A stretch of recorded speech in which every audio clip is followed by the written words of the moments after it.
EP. ജയരാജന്റെ ആത്മകഥയിലെ പരാമർശങ്ങളെ ചൊല്ലി കണ്ണൂർ CPM-ൽ അതൃപ്തി പുകയുന്നു. പുസ്തകത്തിൽ ഉന്നയിച്ച ആക്ഷേപങ്ങൾ CPM സംസ്ഥാന സെക്രട്ടറി M.V. ഗോവിന്ദനെ ലക്ഷ്യമിട്ടാണെന്നാണ് ഉയരുന്ന പ്രധാന വിമർശനം. പാർട്ടി കമ്മിറ്റികളിൽ നടന്ന ചർച്ചകൾ പരസ്യമാക്കിയതിലും നേതാക്കൾക്കിടയിൽ അമർഷമുണ്ട്. പരിപ്പുവടയും കട്ടൻ ചായയുടെയും പേരിലുണ്ടായ അസ്വാരസ്യങ്ങൾ ഇതാണെന്റെ ജീവിതം ഇറങ്ങുന്നതോടെ ഇല്ലാതാകുമെന്ന ഇ.പി. ജയരാജന്റെ അവകാശവാദം അസ്ഥാനത്താണെന്നാണ് സ്വന്തം തട്ടകമായ കണ്ണൂരിൽ നിന്നുള്ള സൂചന.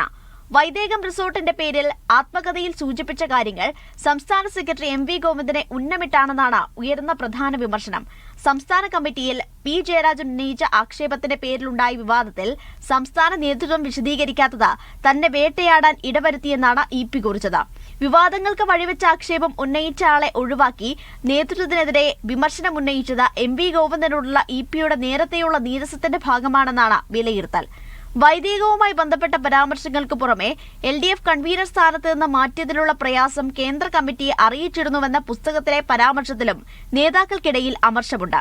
അതേസമയം വിമർശിക്കുന്ന എല്ലാവരും തന്റെ ആത്മകഥ വായിച്ചു നോക്കണമെന്ന് ഇ.പി. ജയരാജൻ പറഞ്ഞു.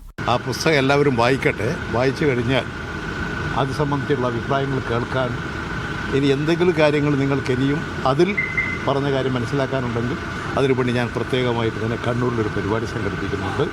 ആത്മകഥയ്ക്ക് കള്ളന്റെ ആത്മകഥ എന്നാണ് ജയരാജൻ പേരിടേണ്ടിയിരുന്നത് എന്ന് BJP നേതാവ് ശോഭാ സുരേന്ദ്രൻ പ്രതികരിച്ചു. എന്റെ അഭിപ്രായത്തിൽ ഒരു കേസ് കൂടി എന്റെ പേരിൽ വന്നാലും തിരക്കേടില്ല. ആ പുസ്തകത്തിന് യഥാർത്ഥത്തിൽ ഇടേണ്ട പേര് കള്ളന്റെ ആത്മകഥ എന്നായിരുന്നു. ഇതാണ് എന്റെ അഭിപ്രായം.